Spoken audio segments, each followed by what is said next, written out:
Está con nosotros ya el doctor Serafín Ortiz, quien tengo el privilegio de conocerle y poder expresar, como siempre, un saludo cordial de respeto y admiración y agradecimiento. Puedo expresar con seguridad, es el alma académica siempre hacia adelante, la preocupación y la realización de hacer realidad el CIJUREP. Es en la región de la Universidad Autónoma de Tlaxcala, ese centro de investigaciones, donde se difunde, se crea conocimiento jurídico de frontera. Y retomando una expresión de don Serafín Ortiz, de la periferia al centro. Don Serafín Ortiz es un destacado jurista mexicano, penalista, miembro del Sistema Nacional de Investigadores, nivel 2, es también académico de número del Instituto Nacional de Ciencias Penales. Enhorabuena contar con la presencia y participación del doctor Serafín Ortiz, quien en esta ocasión va a tratar el tema de la investigación, metodología de la investigación jurídica. Recibámoslo con un fuerte aplauso. Muchas gracias, doctor Serafín. Muchas gracias, estimado amigo Rafael. Agradezco esta gentil invitación para participar en este extraordinario encuentro académico nacional e internacional con motivo, pues, de honrar el trabajo científico en nuestra disciplina del distinguido doctor don Héctor Fix-Zamudio. Quiero decirte, Rafael, que abordaré un tema que tú y yo compartimos.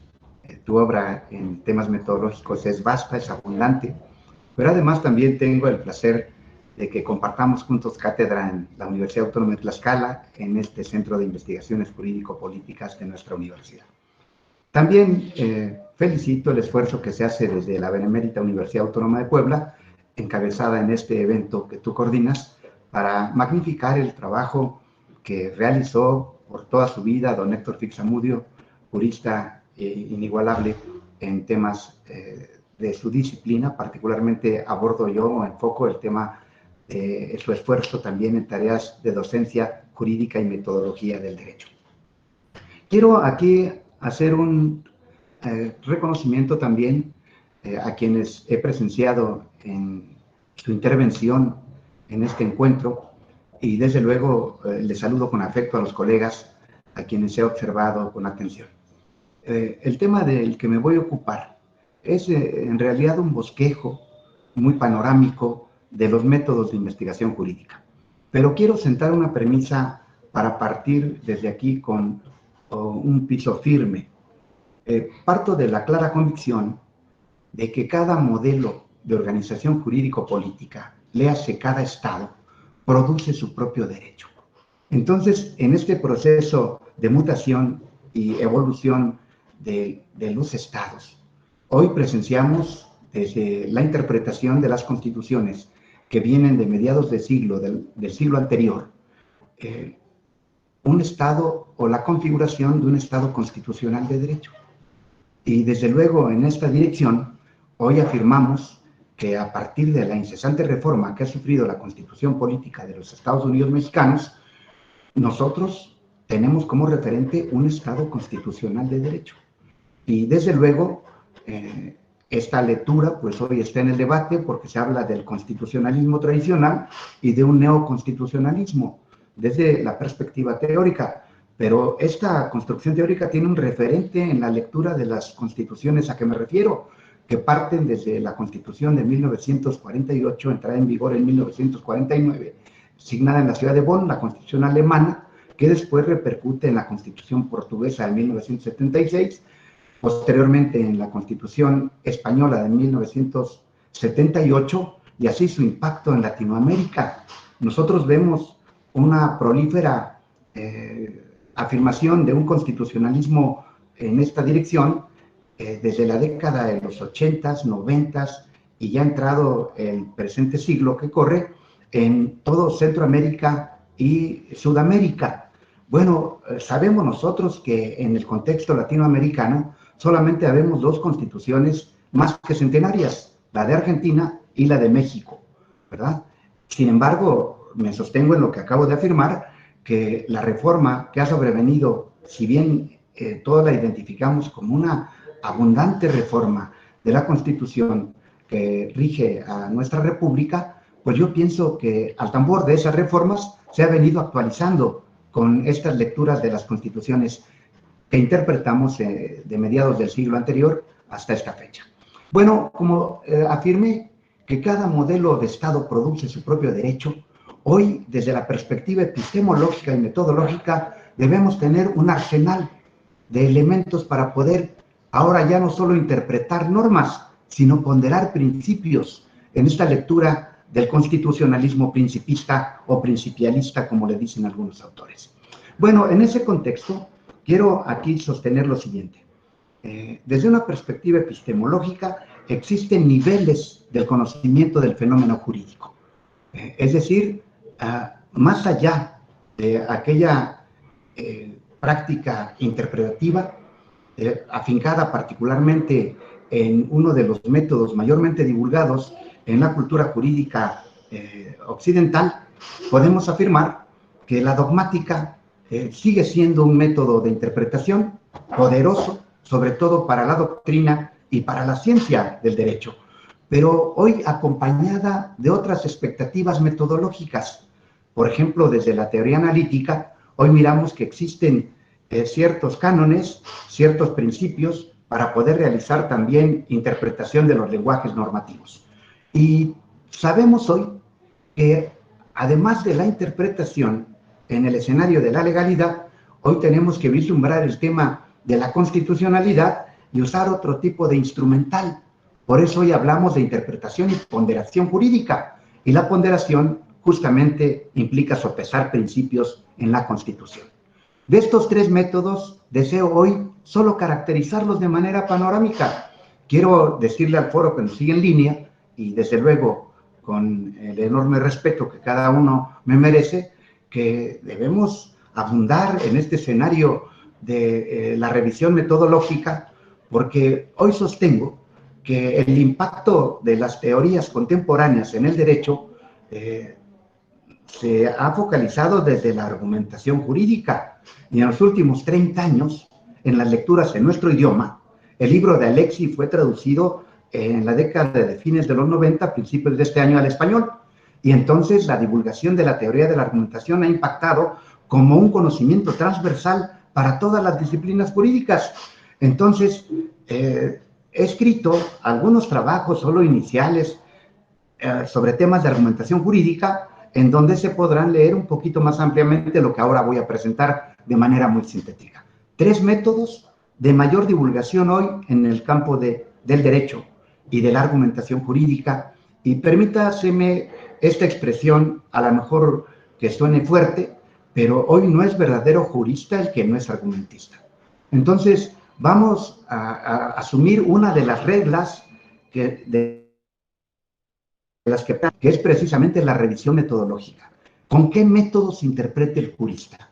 Y estos son los tres métodos a saber, que en este espacio muy limitado, pero que lo podemos aprovechar si ilustramos esto con algunos elementos didácticos. Voy a presentar tres documentos en donde solamente caracterizo de manera, ya digo, solo introductoria, lo que simbolizaría o caracterizaría cada uno de estos tres métodos a saber. Entonces, comienzo por el método de más larga tradición y referencia histórica, que es la dogmática jurídica, y sus principios son los que refiero a continuación.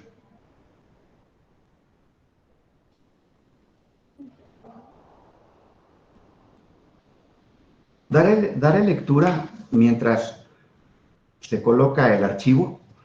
La dogmática jurídica sabemos que deviene desde fines del siglo XIX y que se empodera en todo la primera mitad del siglo XX, y que impacta en diversos campos del derecho, en ramas jurídicas específicamente, y donde alcanzó un tal vigor y dimensión que incluso la ciencia llegó a compararse con el método mismo.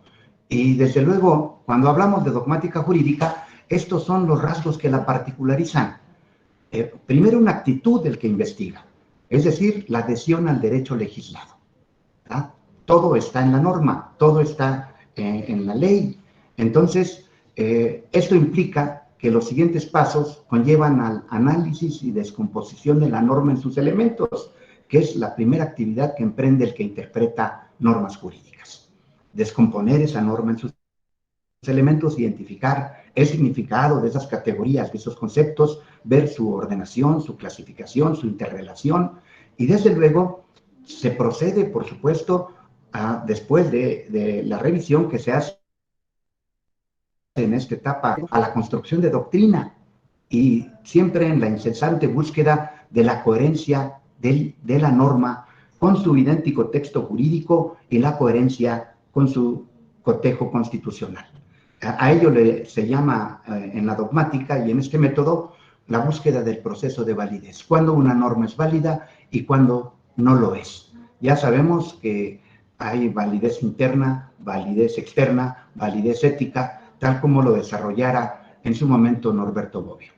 Estamos hablando, obviamente, de un método de un largo historial, ¿verdad? Por mi vocación al derecho penal, en esta materia se confunde a veces ciencia penal con dogmática penal. El método ha impactado tanto que, por ejemplo, la teoría del delito se ha construido desde el método de la dogmática jurídica.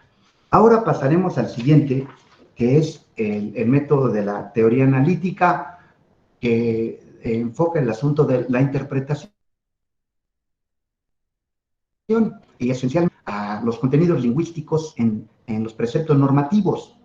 Y lo primero que debe hacer el que investiga es establecer distinciones y separar niveles distintos del lenguaje. Ejemplo, buscar los significados prima facie de los enunciados jurídicos, el significado gramatical, el semántico, la razón legal y argumentos especiales. Entonces, aquí nosotros lo que hacemos es identificar pues esas y distinguir esos niveles de nuestro lenguaje. Enseguida, el segundo paso en la teoría analítica lo comprende el paso de las disposiciones a las normas a través de enunciados interpretativos. Sin duda, una disposición normativa puede contener diversas normas que deben hacernos pasar o transitar de estas disposiciones al contenido específico de cada norma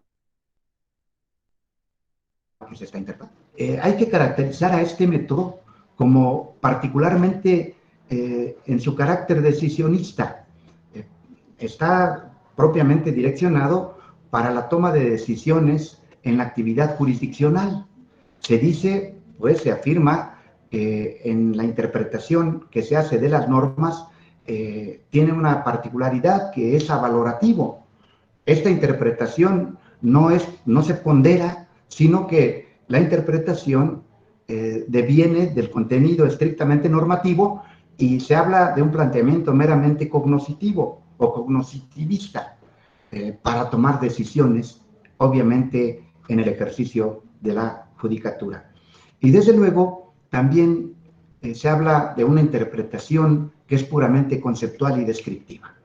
Particularmente tomando los enunciados normativos, deviene todo un proceso de argumentación de las categorías, de los enunciados y desde luego de todos los conceptos jurídicos que se vienen interpretando. Y enseguida quiero también caracterizar, ya lo digo siempre de manera panorámica e introductoria, un tercer método que ahora ha alcanzado un amplio desarrollo como instrumental metodológico para interpretar y para ponderar principios constitucionales. Me refiero ahora a la hermenéutica jurídica. Y a continuación vamos a caracterizar también este método que deviene de esta teoría hermenéutica y que hoy hablamos insistentemente de hacer hermenéutica a través de ponderación de principios. Entonces, aquí me parece muy interesante situar un asunto que para los juristas contemporáneos debe ser imprescindible de manejo. Se debe interpretar norma jurídica y ponderar principios. Entonces hoy, desde la perspectiva estrictamente de la revisión normativa como objeto de estudio del jurista, y no entro en este momento a fenómenos de carácter ontológico, es decir, desde la vertiente sociológica que tiene otros métodos, este bagaje de principios metodológicos en las tres vertientes que estoy caracterizando, tienen hoy una gran divulgación, o por lo menos así se mira el escenario, de hacer hermenéutica jurídica. Ya no solo dogmática, no solo teoría analítica, sino hermenéutica jurídica. Y este es un asunto que es un compromiso particularmente con el trabajo de los jueces, pero también con quienes hacemos ciencia o doctrina. Y aquí tenemos tres rasgos particulares de la hermenéutica. Uno, que implica una actitud interpretativa. ¿Cómo se debe interpretar ahora el derecho? Primero, hay que aceptar en esa actitud interpretativa que la práctica integra reglas y principios. Hoy, esta amalgama de advertir reglas y principios conlleva también, en un segundo momento, a que los principios tengan primacía sobre las reglas. Entonces, cerraremos este argumento de la teoría hermenéutica cuando digamos en dónde está la mejor respuesta ponderando principios. Entonces, una actitud de entrada y enseguida una actividad interpretativa en tres etapas. En una etapa preinterpretativa, donde el que está identificando este método tiene pues que precisar e identificar a las reglas que está interpretando y enseguida ponderando estas reglas, identificarlas con su práctica. Es decir, cómo estas reglas se van adecuando a los casos que se abordan en este esfuerzo metodológico de interpretación. Enseguida, una etapa interpretativa. Se muestra cuáles son los valores objetivos de la práctica. Entonces, cuáles son ese telón de fondo, cuáles esos valores que sostienen todo un conjunto normativo y cuáles son o cómo se muestran objetivamente en la práctica. Y se cierra esta actividad interpretativa con lo que se identifica como una actividad postinterpretativa o reformadora. Ver qué es lo que necesita la práctica para lograr una realización máxima de los principios. Se afirma que a través de esta función interpretativa reformadora, la actividad del jurista y particularmente de los que deciden en el derecho, particularmente en el trabajo de los jueces, se va orientando el sentido de cómo se construye una interpretación. Esto es un asunto no estrictamente cognoscitivista, como se planteó en la teoría analítica, sino valorativa. Y por eso mismo es reformadora. Y por eso se afirma que se requiere que la práctica se logre de mejor manera a través de la maximización de los principios plasmados en la Constitución y en los ordenamientos de carácter supranacional que rigen en el derecho patrio. También se cierra esta teoría hermenéutica siempre afirmando que existe una única respuesta para cada caso y se sostiene que siempre hay una teoría sustantiva de carácter moral y práctico que es la mejor, la más profunda, y esto nos refiere necesariamente a los valores constitucionales que, como todos sabemos, devienen en principios en nuestra Carta Magna.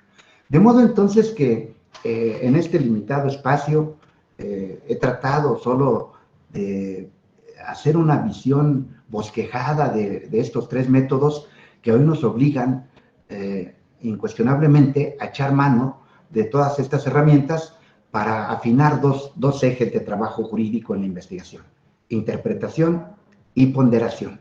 Y en este impacto que ha tenido hoy la argumentación jurídica en todas las ramas del derecho, diría yo, hay que continuar con las reglas que propone lo que se ha llamado la teoría estándar de la argumentación, abanderada por Robert Alexy desde hace 40 años en el contexto europeo, que afirma que para tomar una decisión correcta y justificable en el derecho, hay que echar mano por lo menos de 6 reglas. Esta del método, después de la ciencia o doctrina, después del precedente, después de los argumentos de carácter práctico general, después de la prueba, y se cierra esto con los argumentos especiales. Entonces, en este escenario, pues lo que propongo, si bien es cierto muy resumido y muy bosquejado, es abundar en estos métodos para hacer, por un lado, trabajo jurídico correcto y por otro lado, trabajo jurídico justificable. Muchas gracias.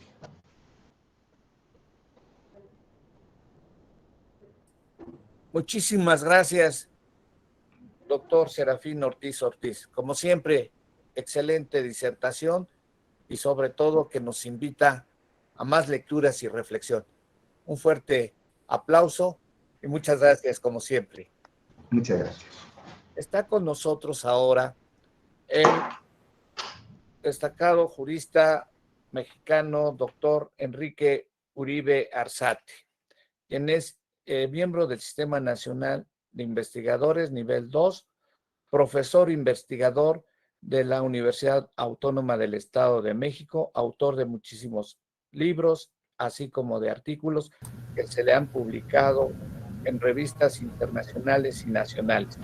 El tema que nos va a exponer el doctor Enrique Uribe Arzate se denomina la concepción tetradimensional del derecho para la garantía de los derechos humanos. Recibamos con un fuerte aplauso y adelante, doctor Enrique Uribe Arzate. Muchas gracias, estimado doctor Rafael Sánchez Vázquez, líder indiscutible de una gran cantidad de juristas que se han formado ahí en la Benemérita Universidad Autónoma de Puebla, también reconocido jurista de talla nacional e internacional. Ya es tradicional esta convocatoria que nos hace cada año por el mes de agosto, septiembre ahora, para realizar estas reflexiones, estos análisis sobre temas tan interesantes como los que hoy integran este evento. Saludo cordialmente a los organizadores, por supuesto a quienes me han antecedido en la palabra, quienes están conectados ahora. Con sumo interés he seguido la exposición de nuestro querido colega, el doctor Serafín Ortiz, a quien también saludo afectuosamente. El tema que hoy he elegido para poder compartir con ustedes nace de una inquietud general que he tenido desde hace algún tiempo sobre el discurso de las normas y lo que concierne a su realidad. En un trabajo que tuvo la fortuna de ser publicado en Jurídicas de la UNAM, describí esta situación como la necesidad de plasmar una dimensión vivencial pragmática de los derechos, habida cuenta de que lo que tenemos casi siempre es de corte positivista. Trascender la norma, ir más allá de esta y vincular ese desideratum sobre derechos humanos con la realidad, me parece que es el gran desafío de nuestro tiempo. Por eso también la alusión que hacemos a los conceptos de garantías toman una ruta distinta a la que siempre se esboza en relación con procesos de naturaleza constitucional, tribunales, sentencias, etc. La teoría del derecho, como sabemos, requiere esta serie de reflexiones y de construcciones. Yo lo he querido aparejar o llevar de la mano también con la teoría de los derechos humanos para poder hacer esta construcción. Partiendo de Miguel Reale, que todos conocemos bien, esta teoría tridimensional que nos explica es una buena aproximación para señalar que el derecho tiene una dimensión normativa, pero que también se expresa en realidad, es decir, tiene una dimensión factual y se expresa también en una aproximación axiológica. A partir de esto, hemos considerado que los derechos humanos podrían describirse, prescribirse y comprenderse igual. Ahora que se hablaba de interpretación, nos parece que una interpretación adecuada sobre los derechos humanos puede mirar al menos estos tres sectores, estas tres orientaciones. Los derechos humanos visibles en la norma positivizada, los derechos humanos que se pueden hacer exigibles desde la realidad y desde las necesidades y las demandas de los habitantes, y desde luego también los derechos humanos tejidos desde los valores. A partir de esta idea, nuestro postulado es que cuando el derecho se traza en normas, en prescripciones normativas, necesita un lenguaje especializado. Y eso es lo que en un primer momento todos los habitantes podemos advertir. Un lenguaje que está prescrito en un código, en corpus, en normas, en códigos, en leyes, en tratados, en constituciones. Y ahí es donde usualmente todo el mundo, los juristas y los no juristas, los ciudadanos en general, vamos a leer y a comprender y a acercarnos al derecho. Esta ha sido tradicionalmente la manera de entenderlo. Difícilmente se podría trazar de otra manera porque requiere un lenguaje especializado el derecho para ser comprendido. Sin embargo, en la crítica que aquí formulamos, establecemos que la norma que se expresa en lenguaje no alcanza a recoger todo el derecho. Por esta razón, cuando buscamos ese elemento primordial de la voz derecho, tenemos que aludir indefectiblemente al concepto de lo jurídico. Y aquí también queremos hacer esta referencia a una exploración sobre este concepto que no se aterriza necesariamente y por supuesto no se agota en lo que está escrito en lenguaje jurídico. Pues bien, el debate añejo entre norma y realidad es lo que nos ha llevado como gran motivación a participar con este tema que expongo a ustedes, porque precisamente de las prescripciones normativas es donde tomamos la lectura de lo jurídico en materia de derechos humanos, pero sin embargo muchas veces está lejano a la realidad, incluso ajeno a la realidad, porque el derecho camina en una ruta, el derecho prescrito en normas, y la realidad tan demandante, tan volátil, camina en otra ruta. Luego entonces, a partir del análisis que hemos realizado de esta teoría tridimensional de Miguel Reale, donde relaciona hecho, valor y norma, hemos considerado que es posible agregar un cuarto círculo, una cuarta dimensión, que tiene que ser la dimensión política, traducida concretamente en políticas públicas, para que los derechos humanos puedan tener una garantía eficaz. Hablando de estos temas concernientes a la exigibilidad, a la apropiación y al disfrute de los derechos humanos, nos parece que la aproximación contenida en la teoría del colega brasileño es muy interesante, pero sin embargo, también nos atrevemos a señalar que tiene ciertas limitaciones. En este orden de ideas, vincular la teoría tridimensional a estos temas de derechos humanos nos permite afirmar que hay una denominación común en el caso que estamos tratando y que es el derecho y lo jurídico. Las tres perspectivas distintas para la aprehensión de estas complejas manifestaciones de carácter humano-social requieren un ejercicio de interpretación, de comprensión y de construcción para poder tener, en nuestra opinión, un escenario más adecuado para los derechos y para sus garantías. En este orden de ideas, todas las expresiones que se pueden comprender bajo el dosel de los derechos humanos, por principio son visibles a partir de la lectura que es posible hacer de los textos jurídicos que los contienen y describen. Sin embargo, no es esta la única manera, y creemos que no debe serlo, de aproximarnos al entendimiento de lo que bajo el concepto derechos humanos es posible visibilizar. A partir de esta idea central, y de acuerdo con la teoría que hemos analizado de Miguel Reale, podemos afirmar que en términos críticos, la necesidad de contar con una perspectiva distinta nos puede llevar a formular algunas consideraciones. Rápidamente me refiero, en un esquema que aquí tenemos, a la proyección de carácter monolítico o bidimensional de estas normas Cuando se trata solamente del derecho como norma, tenemos un derecho positivo ajeno a la realidad y potencialmente injusto. Cuando se tiene solamente como hecho, es un derecho factual carente de exigibilidad y potencialmente arbitrario. Cuando se tiene como valor, es un derecho directriz, así lo llamamos, carente de fuerza vinculante y posiblemente inalcanzable. Estas son las posturas monolíticas o unidimensionales. En la obra de Miguel Reales se habla también de esta posibilidad de hablar de una perspectiva bidimensional y sin embargo, cuando tenemos la combinación de las mismas, podemos tener lo siguiente. En primer lugar, el derecho como norma y como hecho corresponde a un derecho eficaz, pero peligrosamente injusto. Cuando tenemos el derecho como hecho y valor, tenemos un derecho como imposición revolucionaria. Cuando tenemos el derecho como norma y como valor, el derecho es ideal, pero está desconectado de la realidad. Juntando los tres elementos que convergen, ahí donde los tres círculos que esboza Miguel Reales se unen, podemos hablar de un derecho, norma, hecho y valor, una teoría tridimensional que la ha construido perfectamente, pero en este caso el derecho justo, aquiescente con la realidad y potencialmente verificable, lamentablemente depende de la acción humano-social contenida en la política. Por esta razón, y de acuerdo con este hilo argumental, hemos formulado la idea de que a esta teoría tridimensional podríamos agregarle un cuarto círculo, que es el que corresponde a la dimensión política.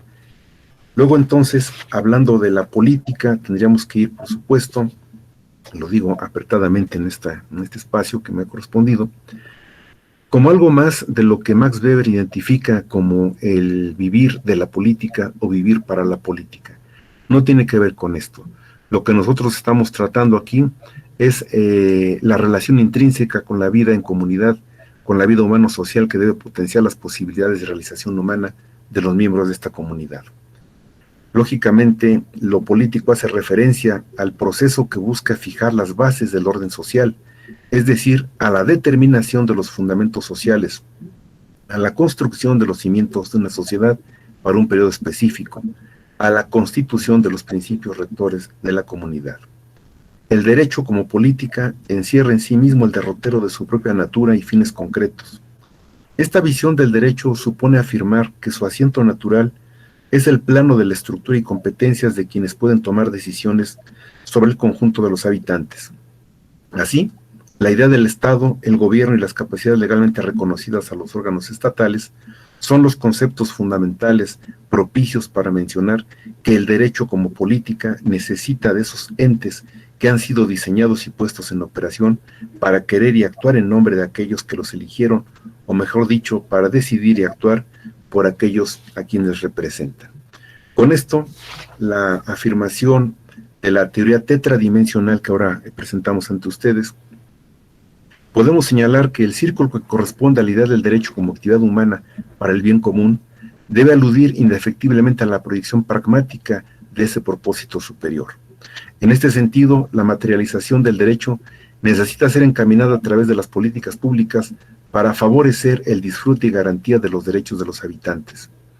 En vías de ejemplo, podemos citar el derecho a la educación o el derecho a la salud, que, para no ser solamente discurso contenido en normas, requieren de una planeación adecuada desde el poder público y, evidentemente, en el marco de un Estado democrático, solidario y humanista.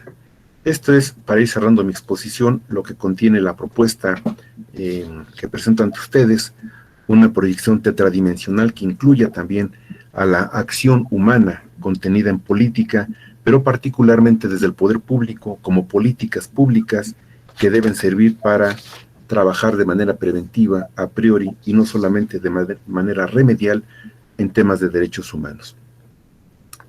Así, se puede afirmar que esta teoría tetradimensional del derecho permite avisorar la mejor garantía de los derechos humanos, debido a que agrega las actividades del poder público previsibles y debidamente respaldadas en presupuesto público, con la finalidad de que los derechos humanos, alimentados por principios y valores, trasciendan del discurso y se instalen en la realidad cotidiana.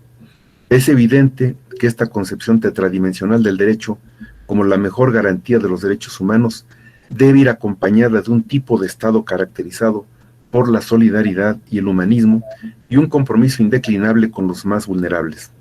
Así, cito a Haberle para ir cerrando mi exposición: abro comillas, los derechos humanos, entendidos como derechos de todo ser humano en todas las naciones, incluyendo los llamados apátridas, tienen su raíz al mismo tiempo en el estado constitucional de la actual etapa evolutiva y en la humanidad universal. Cierro la cita y concluyo señalando que todos los argumentos hasta ahora defendibles sobre los derechos humanos tendrán un mejor derrotero desde las políticas públicas del Estado constitucional, social y eminentemente humanista que toda la sociedad debe construir.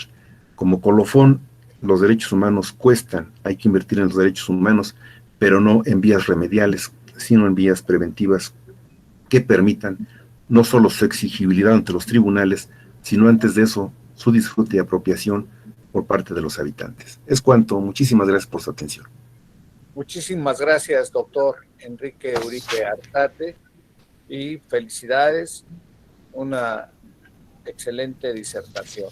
Bien, ahora vamos a invitar al doctor Ricardo Zuluaga Gil, quien es profesor investigador de la Universidad de Antioquia de Colombia. Ya está con nosotros acá el doctor Ricardo Zuluaga Gil. Y bien, de manera muy breve, podemos decir que es un destacadísimo profesor investigador de Colombia. Actualmente es profesor de la Universidad de Antioquia en Colombia. Es un constitucionalista con estudios de doctorado en Derecho en España por la Universidad Complutense.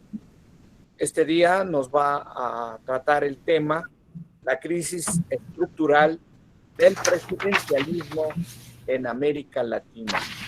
Recibámoslo con un fuerte aplauso. Por favor, doctor Ricardo Zuluaga Gil. Adelante. Doctor Rafael, buenas tardes. Gente, complacido de poder participar en un homenaje uno de los más, si no el más brillante a lo largo de la historia. Por siempre oportunidades de hacer siempre conmigo. Quiero saludar a mi gran amigo, el doctor Pati, que es además el coordinador del Estudios Constitucionales, a cual me honro de participar. Que podamos personalmente muy pronto. Estos pienso con el tema prometido, que es una intervención que yo he venido compartiendo en algunos escenarios. Alguna vez en la ciudad de Toluca, hace 2 años, tuve oportunidad de plantear inquietudes que tengo alrededor de esta cuestión. Infortunadamente la mantengo viva porque siento que el presidencialismo en América Latina es una institución tan estructural y definitiva de nuestro sistema constitucional como tan impermanente crisis. A este respecto, creo importante anotar 2 ideas previas, un poco desde el derecho comparado. Una primera que es de amplio conocimiento y es casi pues canónica, incluso para un estudiante de pregrado, es la idea de que el sistema constitucional es uno de los aportes más formidables que el constitucional norteamericano le hace a este modelo de gobierno de la sociedad. Con una advertencia. Estados Unidos, esta decisión que adoptó la Constitución de 1787, de manera, yo diría, ampliamente exitosa. En Estados Unidos, a lo largo de 230 años de la Constitución, no se ha producido un solo caso de quebrantamiento institucional, mucho menos de quebrantamiento de la sucesión presidencial. ¿A qué me refiero con esto? la lista de presidentes de los Estados Unidos actualmente está claramente definida. Es muy fácil saber para cualquier investigador cuál es el número de presidentes de la República a lo largo de su historia. Joe Biden es el número 26. Pues desde 1789, desde abril de 1789, cuando George Washington se juró como primer presidente constitucional de Estados Unidos, hasta ahora, en esta sociedad, no ha habido un solo golpe de Estado, no ha habido un solo pronunciamiento, no ha habido ningún cambio de constitución, ni siquiera un cuartelazo legislativo que haya dado al traste presidencial de 4 años, que es el término inicialmente establecido. Eso creo que habla muy bien, no solo de la manera como previeron los constituyentes en Filadelfia esta institución, sino de la manera como la sociedad norteamericana se ha acomodado, se ha amalgamado con una institución que también define su sistema político institucional. Las únicas rupturas que se han producido es o por la muerte, vía enfermedad, o por la muerte violenta de algún presidente de los Estados Unidos, que ha ocurrido 4 o 5, esto ha ocurrido 4 o 5 veces, sea por muerte o sea por enfermedad. Pero simplemente allí se ha acudido a la fórmula de sucesión presidencial que está claramente establecida en la Constitución y que determina que en ese caso el periodo lo terminará el vicepresidente de la República. Y mencionaría yo una excepción, el segundo mandato de Richard Nixon, que terminó abruptamente y de manera anticipada por renuncia. Pero reitero, la idea central, esto no supone una crisis constitucional, esto no supone un quebrantamiento de las instituciones, ni supone una ruptura en la unidad de la institución presidencial. El modelo prevé que el vicepresidente de la República asume esa labor. Pues bien, América Latina de manera monolítica, y esta es la segunda idea importante que quería mencionar, América Latina de manera monolítica optó por el sistema presidencial. Hoy América Latina es una región que se caracteriza por la vigencia permanente del sistema constitucional. No hay un solo país de América Latina en el que se ensaye una manera de gobierno distinta al presidencialista. ¿Por qué lo menciono? Porque esto también es bastante canónico, esto también es bastante conocido. Tenemos el otro gran modelo de gobierno que el sistema constitucional ofrece. Ofrece varios. El sistema constitucional ofrece varios, como bien lo sabemos, pero de entre esos varios, evidentemente, hay 2 que sobresalen como los paradigmas: el presidencialismo de corte norteamericano o el parlamentarismo de corte británico. Pues bien, América Latina, desde que optó por la independencia, optó también por el modelo presidencial de corte norteamericano. De tal manera, pues, que uno puede afirmar, sin lugar a muchas dudas o sin necesidad de mayores explicaciones, que el presidencialismo es uno de los elementos estructurantes, identitarios y definitorios del sistema constitucional en América Latina. Ello, claro está, sin perjuicio de algunos ensayos de carácter parlamentario efímeros que ha habido en estas latitudes, Chile tal vez en el siglo XIX, la Confederación Centroamericana.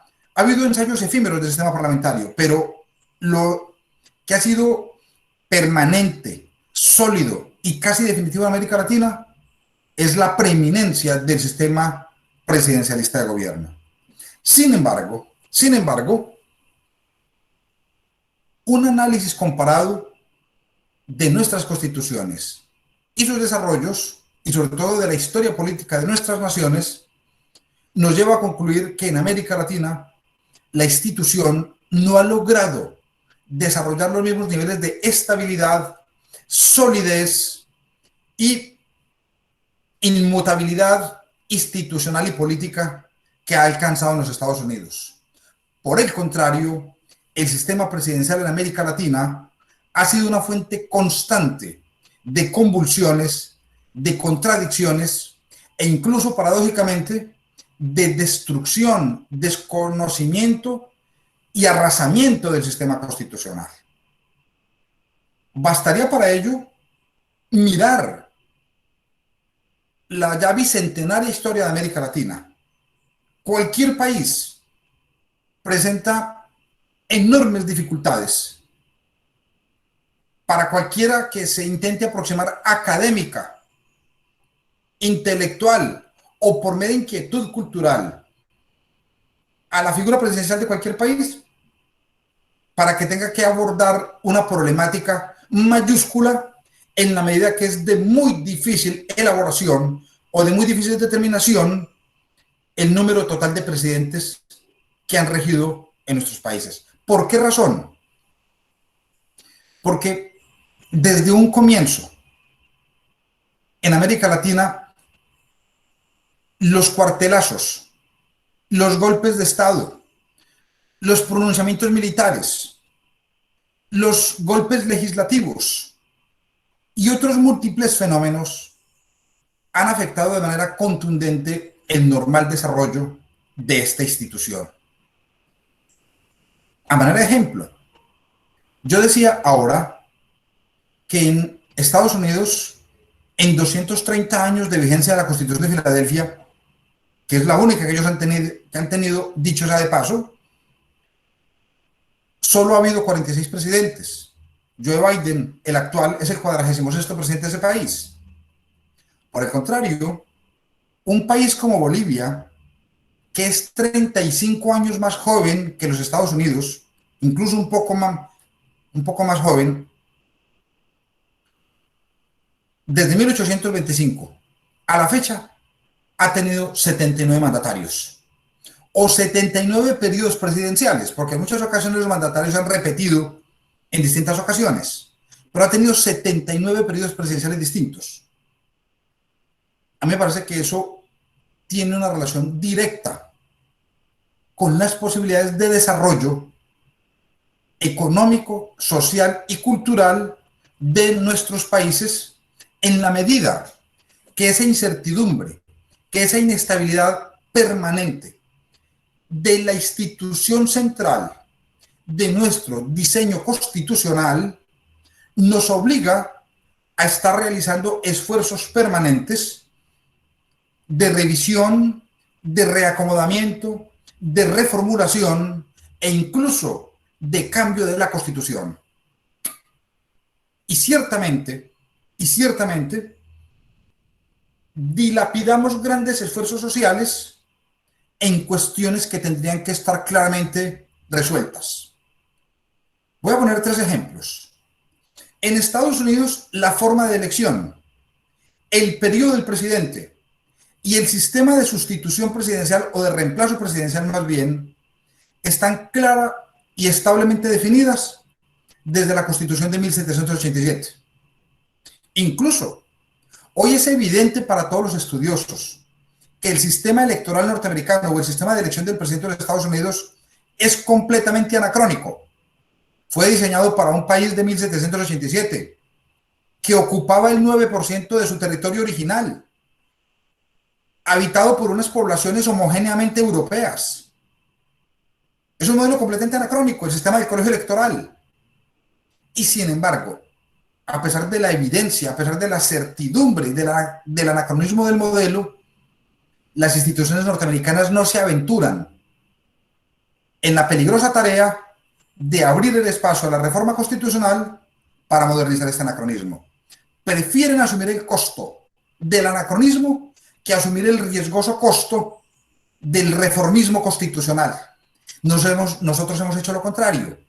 No hemos tenido empacho en estar reformando las constituciones casi a la medida de un sastre, casi a la medida de cada presidente de estos países. Por eso, por ejemplo, desde los años 90 en América Latina ha hecho carrera la institución de la reelección presidencial, incluso más allá de una ocasión, como ocurrió en el Perú, como se intentó en Colombia, como se hizo en la República de Bolivia, con presidentes que, estando en el poder, quebrantando las reglas previamente establecidas, deciden modificar los consensos constitucionales para perpetuarse en el ejercicio del poder. Casi todas estas experiencias han sido nefastas y han salido fallidas. Y quería ir concluyendo con 2 ejemplos puntuales de carácter reciente para que no se piense que esta es una problemática centrada exclusivamente en la historia. Los casos peruano y boliviano.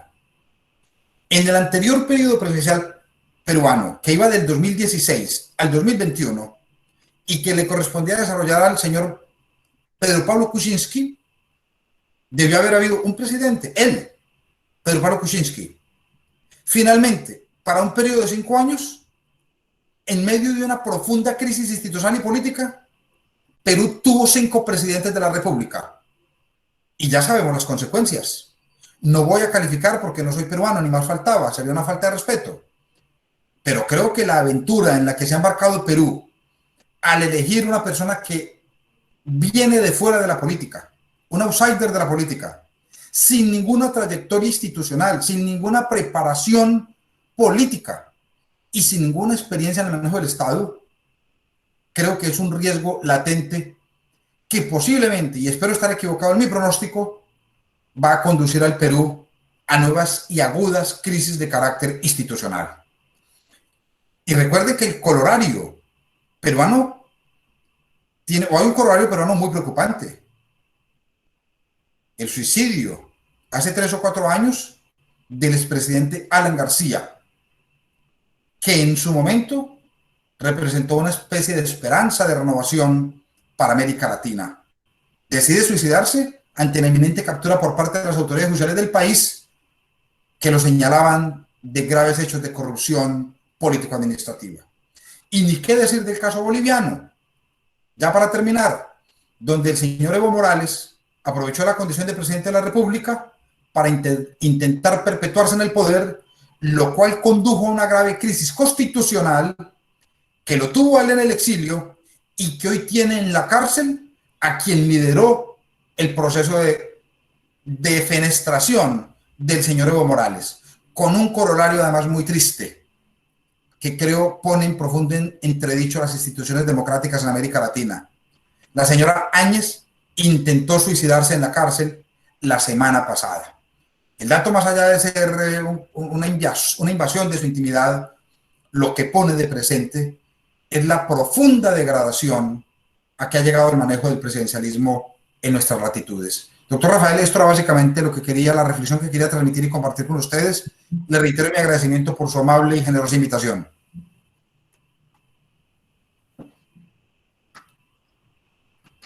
Muchas gracias, doctor Ricardo Zuluaga Gil. Como siempre, excelente, brillante disertación. Un fuerte aplauso. Muchas gracias. Ahora le corresponde al doctor Diego Valadez, pero ha enviado un mensaje hace unas 3 horas de que por razones de fuerza mayor le es materialmente difícil y está apenado por no estar con nosotros. Le he pedido de favor, adelantando su exposición, a un querido amigo jurista, humanista, estudioso de la historia y sobre todo un gran literato, novelista, a nuestro amigo el doctor Eduardo Luis Fejer Trenschiner, profesor investigador de la Facultad de Derecho de la Universidad Nacional Autónoma de México. Este día, el doctor Eduardo Luis Fejer tratará el tema sobre derechos humanos y a quien, como siempre, le expresamos respeto, admiración, gratitud y afecto, y un fuerte aplauso, por favor. Muchas gracias. ¿Sí me escuchan, Rafael? Sí, claro que sí. Perfecto, pues muchas gracias, doctor Rafael Sánchez Vázquez. Mi admiración y mi respeto de siempre. Y gracias, para mí es un honor sustituir al doctor Valadez. Claro, él no puede en estos momentos, me refiero con un tema diferente, pero es un gran personaje del mundo jurídico reconocido internacionalmente. Entonces, con el permiso del doctor Sánchez Vázquez y de las personas que me escuchan, que seré muy breve, yo quiero hablar, si me permiten, de derechos humanos, le llamé yo historias y paradojas. A mí toda la cuestión histórica, como dice el doctor Sánchez Vázquez, me parece muy interesante y creo que es muy importante que todos conozcamos la historia, ¿no? Miren ustedes, yo seré muy breve también y he preparado este material que dice así. La Segunda Guerra Mundial produjo aproximadamente 78 millones de muertos y se estima que entre un 60 y 70% fueron civiles inocentes.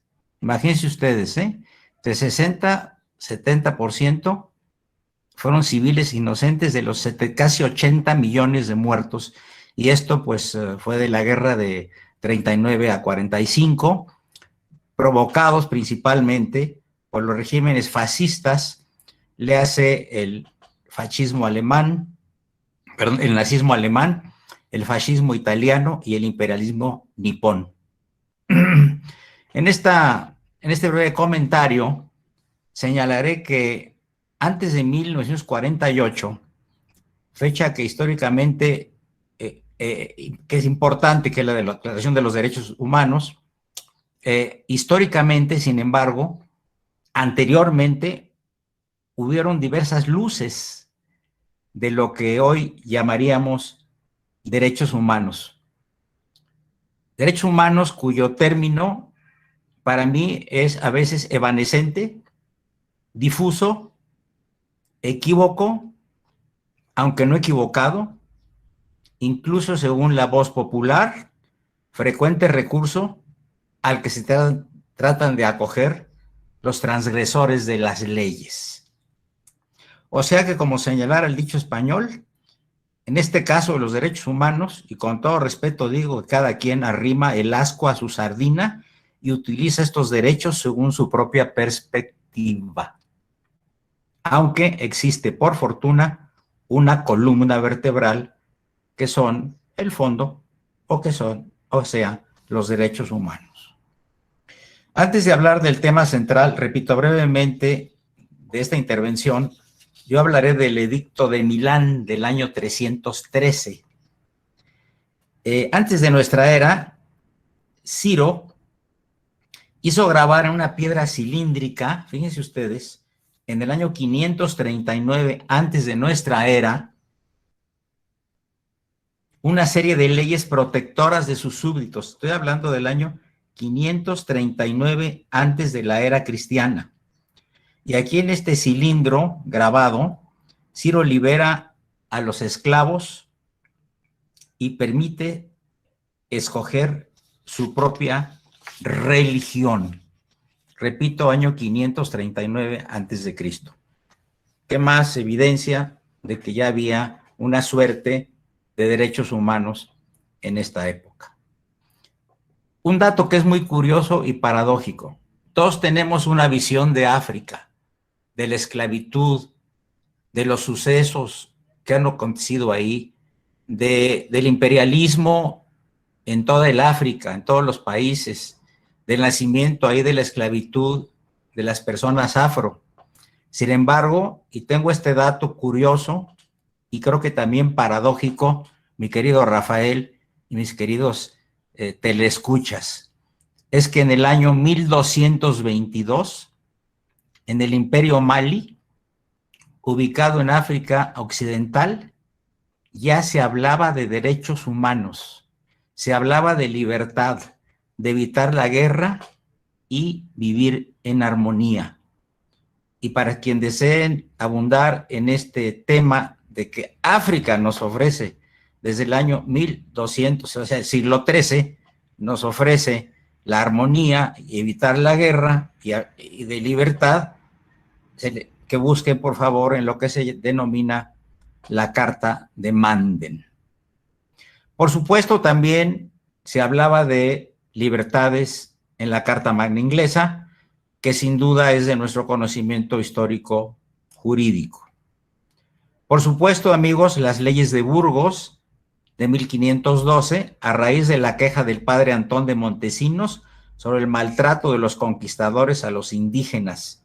Lean ustedes la queja del padre Antón de Montesinos y cómo amenaza a los conquistadores que se van a ir al infierno por el maltrato que le están dando a los indígenas.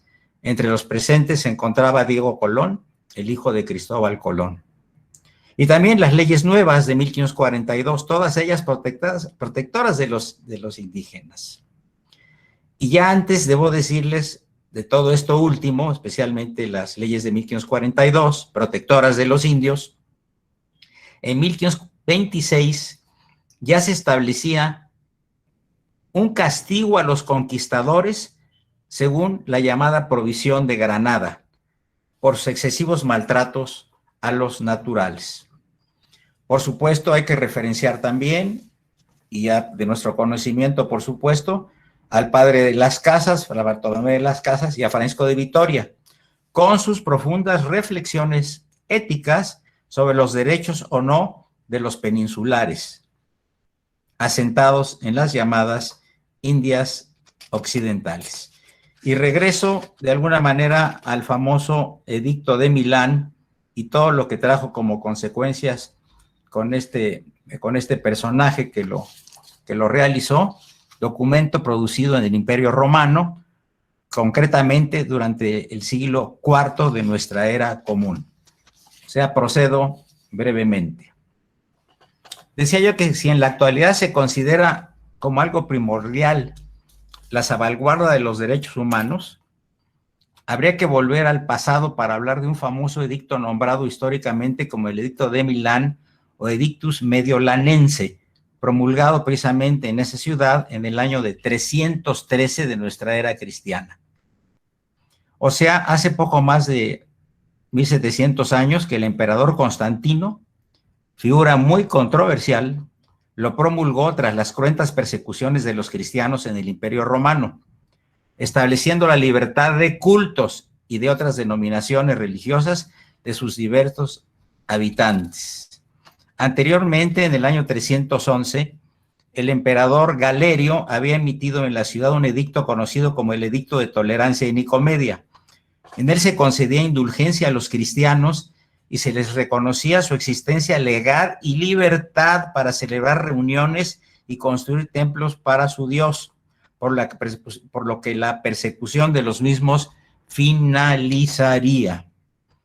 Habiendo recibido esta indulgencia, decía el emperador Galerio, ellos habrán de orar a su Dios por nuestra seguridad, por la de la República y por la propia, que la República continúe intacta y para que ellos puedan vivir tranquilamente en sus hogares. Recuerdo que es el emperador Galerio.